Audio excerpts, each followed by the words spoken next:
दोस्तों, प्रणाम बड़े लोगों को, छोटे लोगों को प्यार। कैसे हैं आप सब लोग? हम लोग तो बहुत अच्छे हैं और आजकल हम लोग भागवत में जा रहे हैं तो और ज़्यादा अच्छे हैं। बड़ा मज़ा आ रहा है भागवत में जाने में। यहाँ भागवत होते रहते हैं जगह जगह। तो अभी हम जा रहे हैं, भागवत शुरू हो गया, आज थोड़ा लेट हो गया। ये देखिए वैष्णवी, अभी मैं थक गई तो थोड़ा ये वैष्णवी पकड़ी है भैया को, फिर मैं पकड़ूंगी। और बताओ आप लोग कैसे हैं? सब लोग भागवत सुनिए मेरे साथ साथ और लाइक भी कर दीजिए, भागवत भी सुनिए। और कैसे हैं आप लोग वो भी बताइए। मैं तो बहुत अच्छी हूँ। आज भागवत का तीसरा दिन है, तो आज मैं आपको तीसरे दिन की भागवत का थोड़ा कथा सुनाऊंगी। दूसरे दिन का भी मैंने डाला है, आप वो भी देख लेना। पहले दिन का भी डाला है, वो भी देखना। आज है तीसरा दिन, तो मैं दिखाती हूँ आपको। चलिए आप वीडियो पर बने रहिए, चलते हैं वीडियो पर। लेकिन गांव में जो सीमा होती है, जो मेड़ होता है, मेड़ सुने होंगे आप लोग, मेड़बंदी जो की जाती है, उस पे फरसा फावड़ा जरूर चलता है।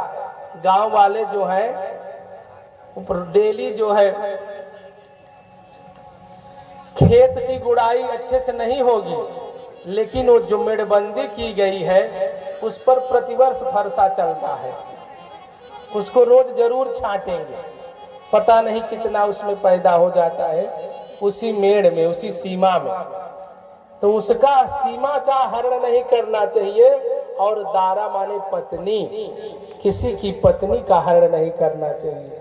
षडेते आततायिन है, ये 6 प्रकार के दुष्कर्म करने वाले आतताई की संज्ञा में आते हैं। भगवान कह रहे हैं इनको छोड़ना नहीं चाहिए।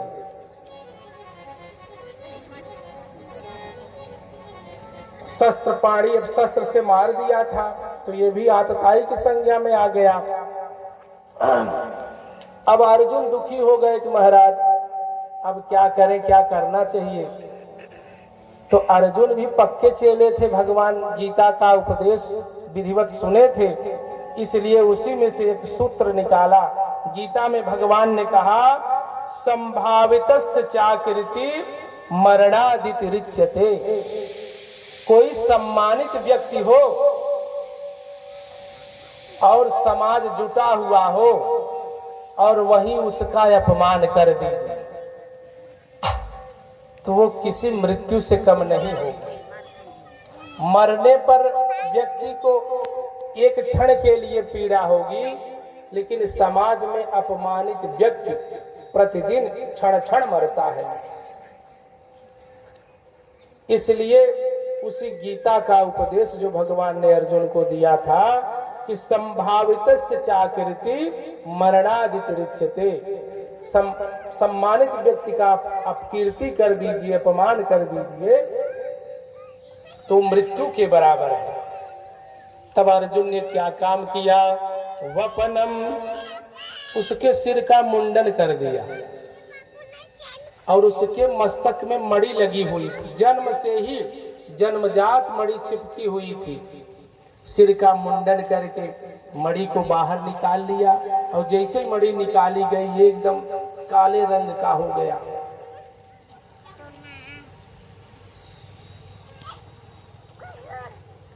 और धक्का मार करके अपमान के साथ बाहर निकाल दिया गया।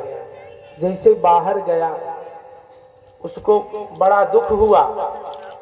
देखिए, किसी का मुंडन करना भी यह एक मृत्यु कारक ही कष्ट होता है। शास्त्र में कहते हैं, वपनम द्रविड़ादानम स्थान निर्यापणम तथा। कोई एक ब्राह्मण था, ब्राह्मण का यदि आपने मुंडन कर दिया, वपनम द्रविड़ादानम, ब्राह्मण स्थान पे रह रहा हो, आप उसे डरा के धमका के वहां से भगा दिए। ऐसे ही बंधु, ऐसे ही ब्रह्म बंधु नाम बधो नान्योस्ति दैहिकः। शास्त्र कहता है ब्राह्मण को यदि दंड देना है, दंड वाला, ब्रह्म हत्या वाला दोष लग जाएगा समाज में। केवल मुंडन कर दीजिए ब्राह्मण का। वपनम द्रविड़ा दानम, द्रव्य छीन लीजिए, ले लीजिए। और स्थान निर्यापणम, तथा भगवान कह रहे हैं ऐसे ही बंधुर हतः नान्योस्त दैहिक है, ब्राह्मण बंधुओं की यही हत्या है, यही मृत्युदंड है। नानोस्त दैहिक, अन्यथा दैहिक दंड उनको नहीं देना चाहिए। तो इस प्रकार दंडित करके भगा दिया, लेकिन बहुत नाराज हुआ, बड़ा क्रोधित हुआ और तुरंत पुनः दोबारा ब्रह्मास्त्र छोड़ दिया। अब कहाँ छोड़ा? अब अभिमन्यु की पत्नी, अर्जुन की बहू जो थी उत्तरा, जिसके गर्भ में एक शिशु पल रहा था, कहा जाते जाते पांडवों का एक वंश अभी बचा हुआ है, उसे भी निर्मूल करते जाऊंगा। जैसे ही छोड़ता है, भगवान कुंती इत्यादि सबके सम्मुख खड़े थे, वार्ता कर रहे थे। इतने में दौड़ती हुई उत्तरा आई है, भयंकर आग का गोला जैसे आ रहा हो सामने, उसी प्रकार अस्त्र चला आ रहा था।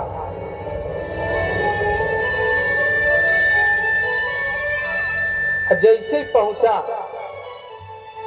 उत्तरा जी ने एक क्षण भी नहीं गवाया, न द्रौपदी से, न कुंती से, न अर्जुन इत्यादि पांडवों से किसी से भी अपनी रक्षा की प्रार्थना नहीं की। सीधे ही भगवान के चरणों में गिर पड़ी। सदैव देवो, भगवान के चरणों में गिर पड़ी। त्राहि माम, हे प्रभु मेरी रक्षा करो। भगवान ने देखा कि सचमुच बाण पहुंचा, बाण गर्भ में प्रविष्ट हो गया। आते आते जैसे गिरी, गर्भ में ही प्रभु ने परीक्षित को दर्शन दे दिया, और गर्भ में ही प्रभु ने सुखदेव जी को दर्शन दिया। दोनों ही विष्णुराज और ब्रह्मराज, इनको विष्णुराज कहा गया क्योंकि ये भगवान का दर्शन ये भी गर्भ में किए थे, और ब्रह्मराज सुखदेव जी भगवान का गर्भ में दर्शन किए थे। इसलिए जब सुखदेव जी को परीक्षित जी को श्राप लगा, तो किसी भी महात्मा संत में यह हिम्मत नहीं हुई कि इनको कथा सुना दो, क्योंकि इनके लेवल का कोई वक्ता होना चाहिए। तो वहां जब कथा सुनने बैठे हैं, जब इनको श्राप लगा परीक्षित जी को, तो स्वयं सुखदेव जी के पिताजी वहां बैठे थे, व्यास जी के पिता बैठे थे, शक्ति मुनि पराशर जी के पिता शक्ति मुनि के पिता वशिष्ठ जी, सारी वंशावली वहां बैठी थी, और बड़े बड़े ऋषि महात्मा बैठे थे। लेकिन किसी में हिम्मत नहीं हुई कि परीक्षित जी को कथा सुनाए। तो भगवान ने जो है रक्षा करने लगे। इतने में भगवान ने कहा द्रौपदी, कुंती इत्यादि से कि बुआ, द्रौपदी से कहा तुमको कुछ चाहिए तो कृष्णा कुछ मांग लो। पांडवों से कहा कि आप सबको कुछ चाहिए तो बताओ, अब मैं चलूंगा अपने घर। भगवान जाने को तैयार हुए तो द्रौपदी मैया, कुंती मैया ने कहा कि प्रभु यदि जा रहे हो तो हमको कुछ देते जाओ। जीवन भर तुमने विपत्ति ही भोगा, जीवन भर तुम कष्ट में ही रही, और आज तुम विपत्ति मांग रही हो।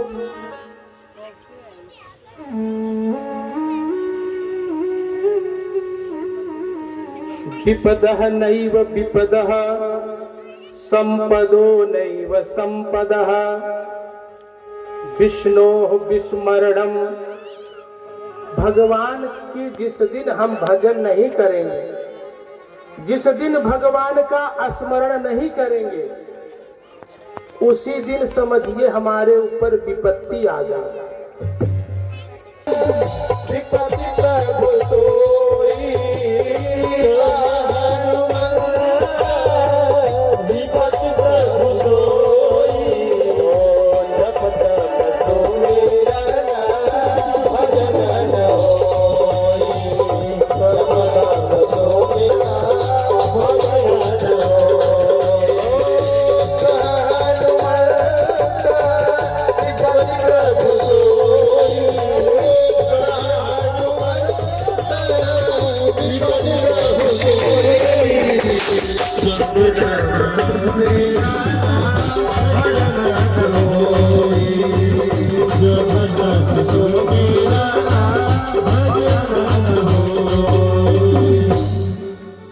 विपत्ति किसे कहते हैं? जिस दिन हम भगवान को भूल जाएं, जिस क्षण हम भगवान को याद नहीं करें, यही सबसे बड़ी विपत्ति है। कुंती मैया ने यही कहा कि विपदो नैव विपदः संपदो नैव संपदः और विपदा विस्मरणम विष्णोः संपद नारायण स्मृति। जिस दिन भगवान नारायण की स्मृति हो जाए हमारे दिमाग में, समझिए उस दिन बहुत बड़ी संपत्ति मिलेगी। चरण प्रीति नहीं थोरी। महान कवि तुलसीदास जी ने सती मैया को धन्य एक बार कहा। क्यों जानते हो? क्योंकि मैया सती जी भगवान भोलेनाथ के साथ कैलाश पर्वत से दंडकारण्य नासिक में अगस्त मुनि के आश्रम में कथा सुनने चली आई। कथा पंडाल तक आई थी, कथा अच्छे से नहीं सुना, लेकिन कम से कम पंडाल तक तो आ गई। इसलिए उन्हें धन्य रामचरितमानस में एक बार धन्य कहा गया।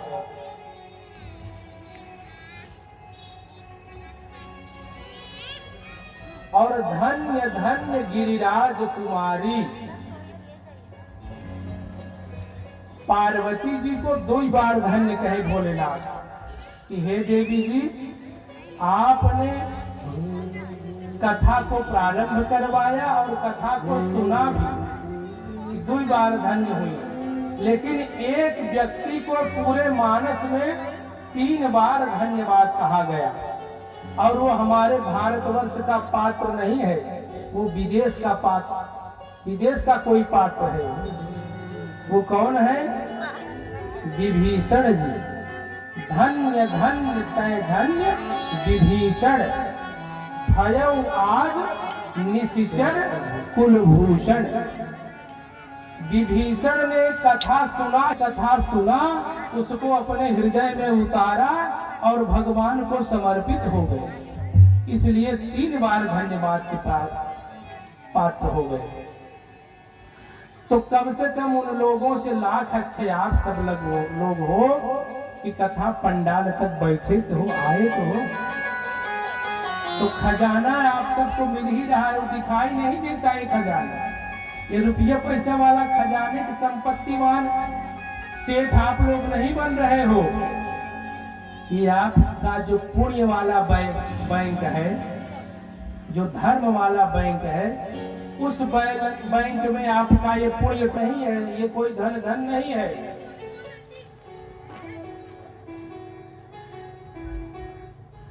हम इसी धन के पीछे पड़े रहते हैं, जीवन का लक्ष्य केवल इसी धन को बना लिए हैं।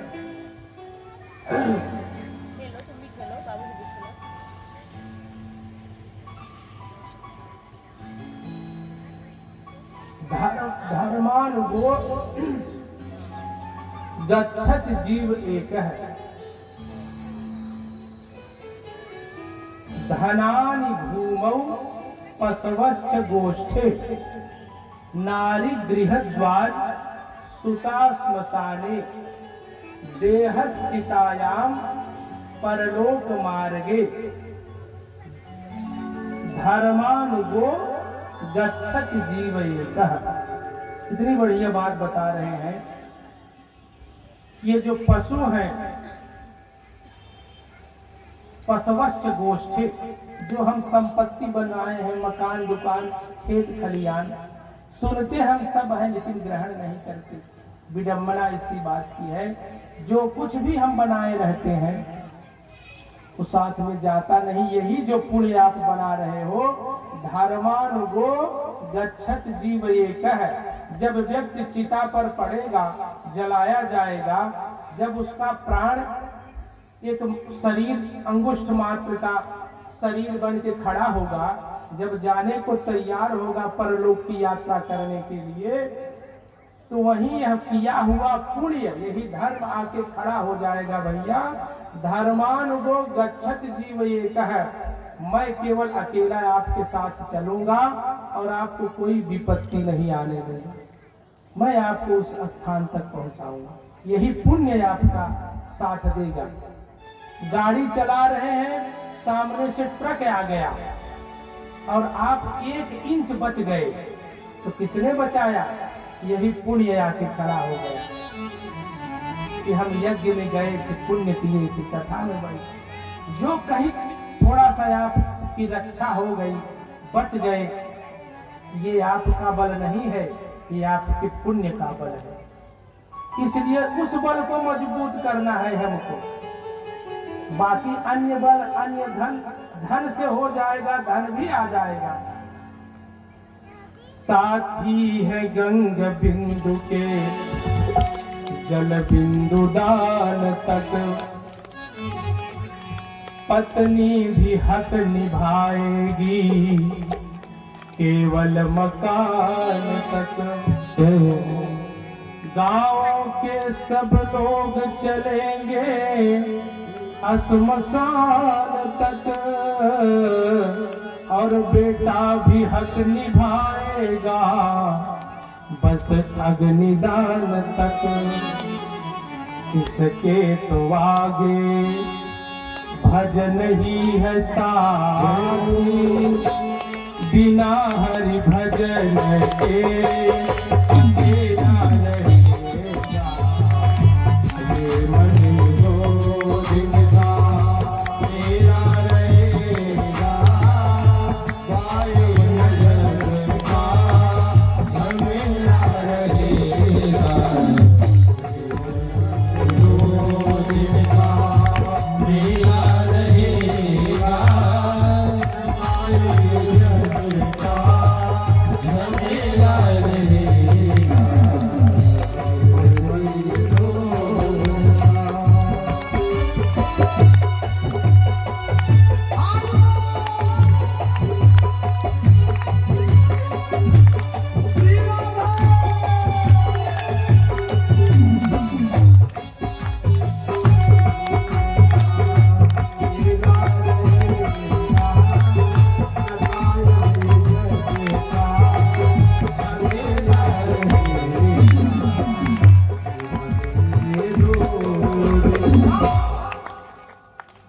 समझ में आ गई ना बात? एकदम यहाँ वाले सब समझदार हैं।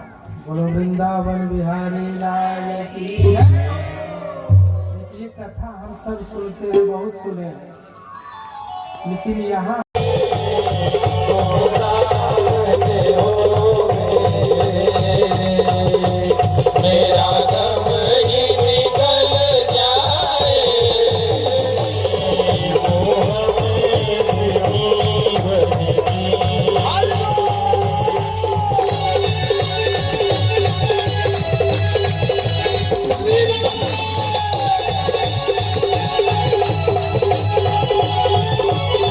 Bye.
नजरों से गिराना, चाहे लाख सजा देना, नजरों से गिराना,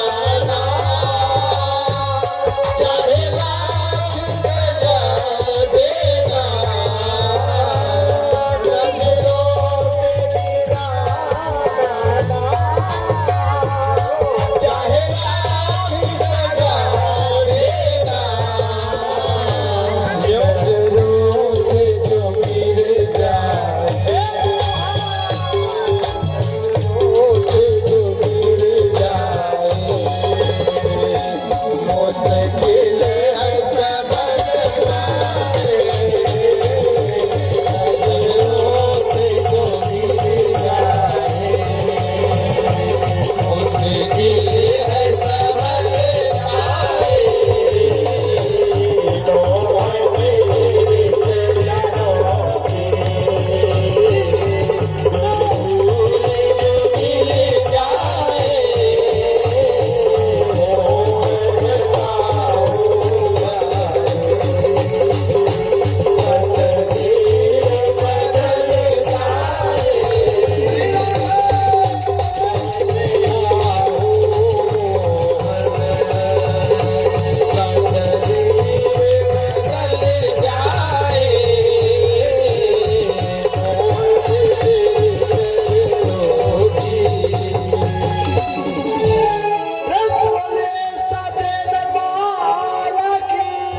जय हो वृंदावन बिहारी लाल की जय हो। सदैव देवो भगवान प्रतीक्षताम् यावदिदं यावदिदं हिनोम्यहं कलेवरं सदैव देवो भगवान प्रतीक्षताम् कलेवरम यावदिदं हिनोम्यहम्। भीष्म पितामह जी ने कहा भगवान श्री कृष्ण से कि प्रभु सदैव देवो भगवान प्रतीक्षताम, हे भगवान थोड़ी देर आप मेरी प्रतीक्षा करो। तो भगवान सोचने लगे प्रतीक्षा करने को कह रहे हैं, और मैं सोचा था आया हूं इनकी सदगति करा दूं, इतने दिन से पीड़ा से परेशान है। और कह रहे हैं प्रतीक्षताम कलेवरम यावद हीनोम्यहम, इस जब तक मैं इस कलेवर को छोड़ के चला न जाऊं तब तक प्रतीक्षताम, मेरी प्रतीक्षा करो। तो भगवान थोड़ा सा दुखी हुए, उनका चेहरा जो है थोड़ा सा अप्रसन्न हो गया। क्यों? क्योंकि भगवान सोचने लगे इनको इच्छा मृत्यु की वरदान मिला हुआ है, और 2-4 साल रुकने का और प्लान बना लिए, तो मैं खड़े ही रहूंगा यहाँ पे। तो कहा महाराज ऐसे नहीं। कहा फिर कैसे?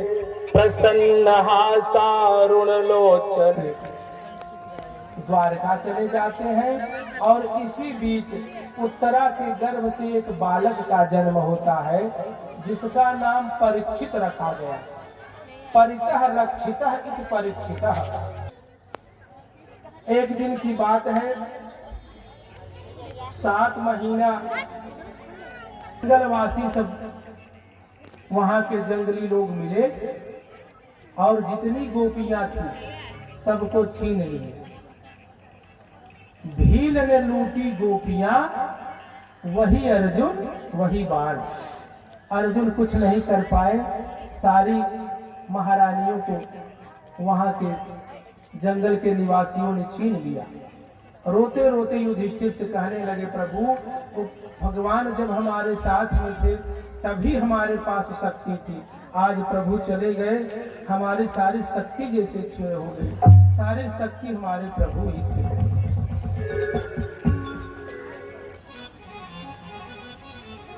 तब अंत में जैसे कुंती मैया ने इस बात को सुना, उनको बर्दाश्त नहीं हुआ भगवान का विरह। दौड़ करके एक कमरे में गई, अपने सांसों को खींच करके अपना प्राणांत कर लिया। रामायण और महाभारत में रामावतार और कृष्णावतार में दो ऐसे पात्र हुए हैं जो भगवान की जुदाई, भगवान का विरह क्षण बर्दाश्त कर पाए और अपने सर को भी नहीं सह सके। उनको उनके साथ साथ चल रहा था। जैसे स्वर्ग के गेट पर, दरवाजे पर धर्मराज जी पहुंचे, युधिष्ठिर जी पहुंचे, तो वहां के जो मालिक धर्मराज जी थे वो दरवाजे पे खड़े हो गए। वहां का कहा कि इतनी लंबी यात्रा मैं करके आया हूं और इस यात्रा में यही मेरा सहयोगी था, अब ये मेरा मित्र हो गया, इसने मेरा पूरा साथ दिया है। यदि यह कुत्ता अंदर नहीं जाएगा तो मैं भी नहीं जाऊंगा। जैसे ही बोले तो वो धर्मराज जी थे तुरंत प्रकट हो गए और कहा, महाराज अंतिम परीक्षा थी, इसमें भी आप पास हो गए, नहीं तो कोई होता जैसे ट्रेन के चढ़ने के चक्कर में हम लोग सबको धक्का मार के सोचते हैं हम घुस जाएंगे,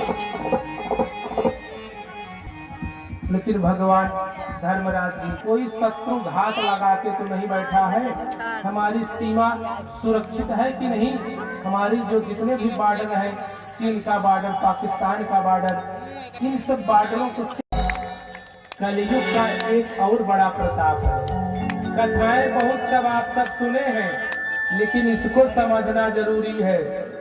कथा बहुत है, 7 दिन में होना संभव नहीं है, लेकिन जो भी ज्ञान हमको मिल जाए भगवान की कृपा से, वही समय हमारा सार्थक हो गया। कलयुग में एक और बड़ा पुण्य है कि कलिकर एक पुनीत प्रतापा मानस। कहा, बेटा क्यों रो रहे हो? कहा, पिताश्री आपके गले में कोई आया था, मरा हुआ सर्प डाल दिया। ध्यान करके महाराज ने देखा, महात्मा ने तो या देख रहे हैं दृश्य में कि वह समीक ऋषि थे, उनका नाम था महात्मा का। समीक ऋषि ने ध्यान करके देखा तो हमारे चक्रवर्ती सम्राट राजा परीक्षित जी थे। बेटे को डांटने लगे, बेटा श्रृंगी तुमने अनर्थ कर दिया, ऐसा प्रतापी राजा, ऐसा सनातनी राजा, ऐसा सदाचारी राजा अब इस धरा पर कभी नहीं उत्पन्न होगा, तुमने बहुत बड़ा अपराध कर दिया। तुरंत गोमुख नाम के 2 शिष्यों को बुलाया, कहा भैया दौड़ करके जाओ, राजा को सूचित करो आप शापित हो गए हो। राजा को जैसे ही सूचना मिली तुरंत भागे। शिष्य लोग पहुंचे, राजा को सूचित किया। राजा जैसे ही ज्ञान प्राप्त हुआ तुरंत जो है सारा राजपाट त्याग दिए, पुत्र जनमेजय को राजा बनाया और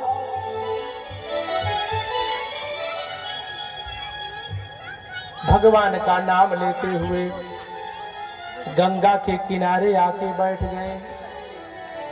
और जैसे गंगा के किनारे आके बैठे, हजारों हजार ऋषि महात्मा सब इकट्ठा हो गए। सब ने कहा, महाराज चक्रवर्ती सम्राट परीक्षित जी को 7वें दिन तक्षक नाम का नाग काटेगा, चल करके देखा जाए उनकी कैसी दुर्गति या सदगति होती है। और जैसे पहुंचते हैं सारे लोग बैठ गए, राजा परीक्षित भी चुपचाप शांति से बैठे हैं। गंगा के किनारे ही क्यों गए? जमुना आदि नदियां थी। इसका बड़ा लंबा प्रसंग है, फिर भी थोड़ा सा समझ लीजिए, समय हो गया और आज जन्म भी करवाना है। हो जाती है कौन कौन है? नहीं होंगे एक ऐसी भी रात आएगी, चांदनी होगी हम नहीं होंगे, चांदनी होगी हम नहीं होंगे। इसलिए कल का भरोसा नहीं है, जो कुछ है आज ही श्रवण कर लिया जाए। तो परीक्षित जी गंगा जी के किनारे इसलिए आए कि गंगे तब दर्शनात् मुक्ति ही, गंगा जी का दर्शन करने से ही मुक्ति हो जाती है। गंगे गंगे यो ब्रूयात् योजनानां सतैरपि सर्व पाप विमुच्येत वैकुंठम विष्णुपुरम स गच्छति। वैकुंठ चला जाता है कौन? केवल गंगा गंगा बोलने मात्र से। गंगे गंगे यो ब्रूयात् योजना नाम सतैरपि। भादव का महीना आ गया, अष्टमी तिथि आ गई, बुधवार दिन आ गया, बवकरण आ गया। 12 बजे रोहिणी नक्षत्र में 12 बजे भगवान श्री कृष्ण का जन्म हो गया। बोलिए कृष्ण कन्हैया लाल की जय। और जैसे ही भगवान का जन्म हुआ, जैसे ही भगवान का जन्म हुआ, भगवान प्रस्तुत हुए। कहा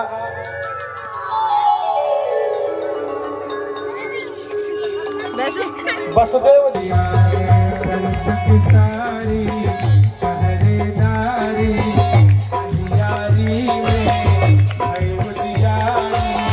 तोड़ के बेरी हजरिया।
बेटी को उठाए, बेटा सुलावे बेटी को उठाए।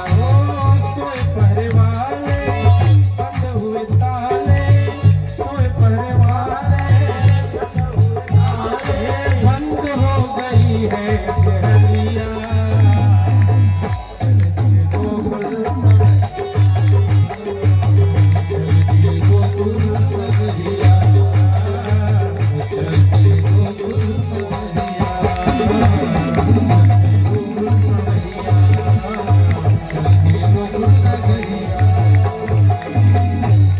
अब यहाँ का स्थिति देखिए, गोकुल में नंद बाबा के यहाँ उत्सव। अभी रुको यार, रुको अभी 2 मिनट थम जाओ। सारे लोग उत्सव की तैयारी हो गई।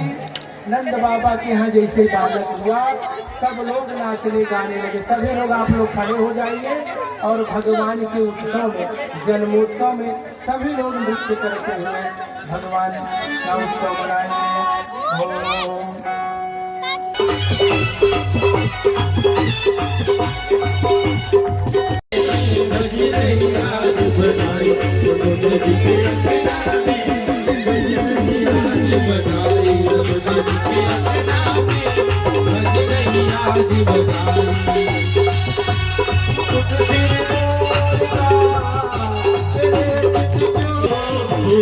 आज जवान 5 साल के बूढ़े देखो हो गए आज जवान। आप लोग तो 5 साल के नहीं हो ना, 80 में भगवान का जन्म हुआ है। ये 60 साल के बूढ़े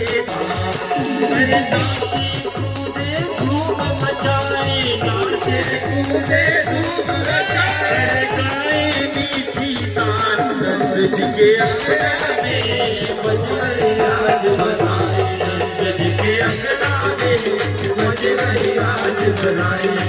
मेरी की रचना में आज मैया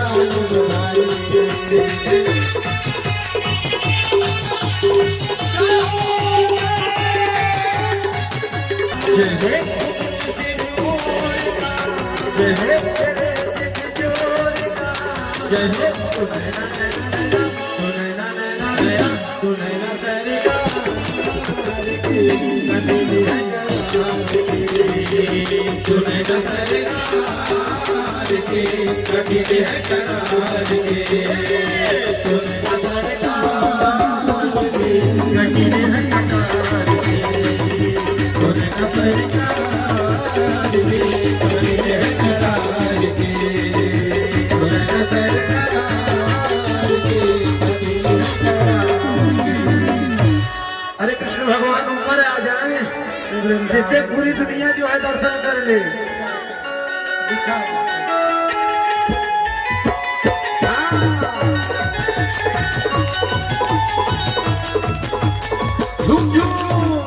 देखिए भगवान का जन्म हुआ है, इसलिए सबको नृत्य करना चाहिए, नाचना चाहिए।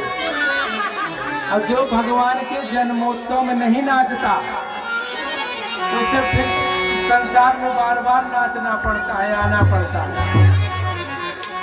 अब भगवान के जन्म में हम लोगों के यहाँ साधारण बालक होता है तो खूब नाचते हैं धूल में लौट लौट के, और भगवान के जन्म की बात आई है तो जिसको आई शर्म उसका बूटा, तो आप लोग जानो। झूम के झूम के एक मौका और है आपको, एक झूम के नाचते गाते ऐसा लगे कि आज कन्हैया का जन्म, कन्हैया का जन्म। राधे राधे, जय श्री राधे। दोनों हाथ उठा के राधे राधे। हाँ, अरे जुग जुग जियासु ललनवा भवनवा के भाग जागन हो। जय हो ललना, जय हो ललना यशोदा की जन्मलीला।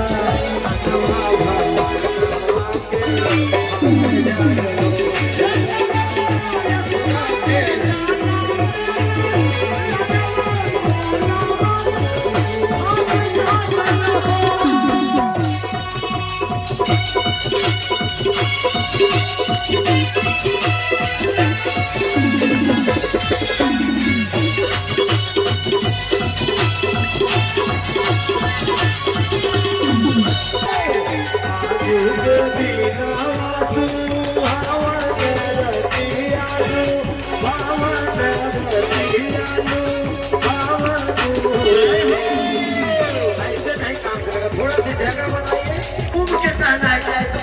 वैसे भी यह सोहर आप लोगों का फेवरेट है, हम लोगों का नहीं है, लेकिन आजू के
सब झूम रहे हैं,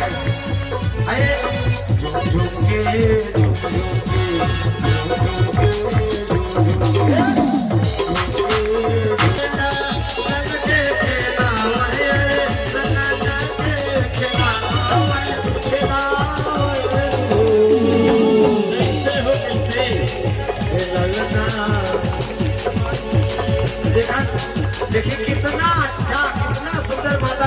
कर रही है। देखिए ललना कहते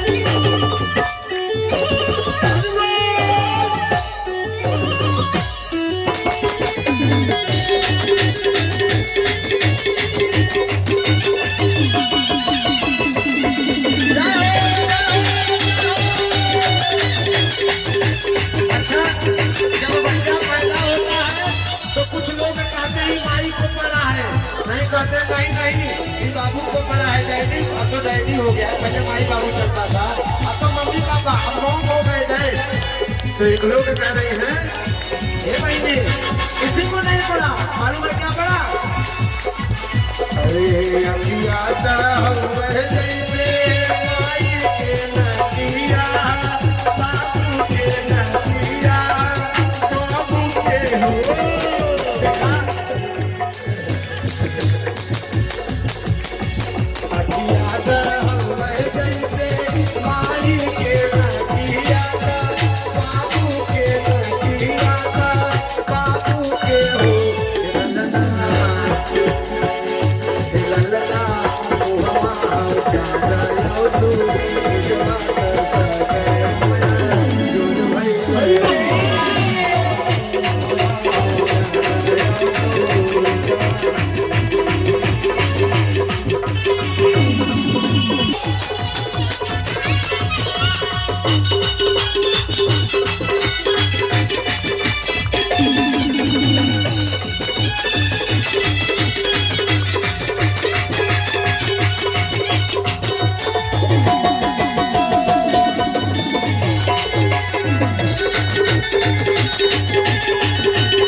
जन्म में